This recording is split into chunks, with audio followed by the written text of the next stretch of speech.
So the stories come out, and there's a character whose nom de plume is Alice, and she gives more detail. And what is the result? The result is that Brand is basically shunned by the system. Alice says she felt dirty. Brand apparently tried to pass her off as his goddaughter or niece, but this is the key. She was ferried backwards and forwards from school in a BBC car. So once again, just like Schofield, the television company is implicated in the offence. It may be legal, but it's not attractive. And suddenly all hell breaks loose. The Russell Brand's agent seems to distance himself. The agency, his book agency, dumps him. He is suddenly stranded. Tavistock Wood terminates all ties. The talent agency terminates all ties with him. This is very similar to the Philip Schofield story, and it's a sad indictment.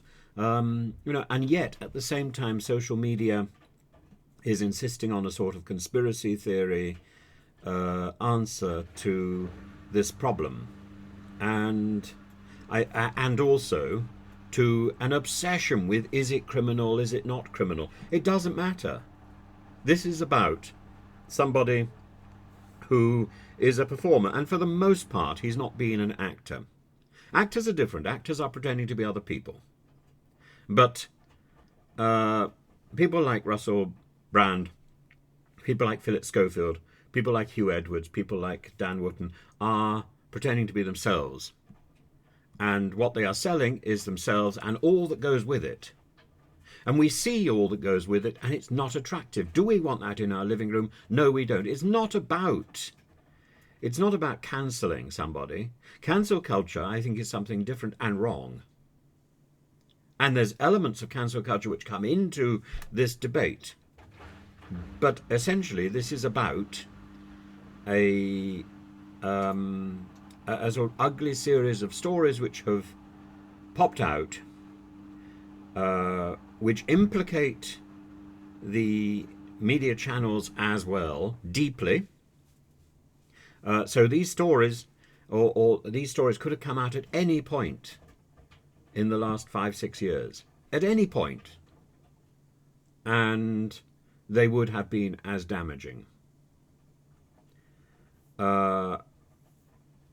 Whether, as I say, whether this is whether this is criminal behaviour, who knows? That would have to be tested in a court, and it would have to be tested in a police station. But certainly the person who is called Alice deserves our sympathy and our concern, and her family deserves sympathy and concern. We'll go into Russell Brand's denials and stuff later on, but for the most part I just think the parallels in the response of the BBC and the media system with Philip Schofield are striking and significant, and cut right into all this. Is this a conspiracy theory or not? This is the professional response of the industry.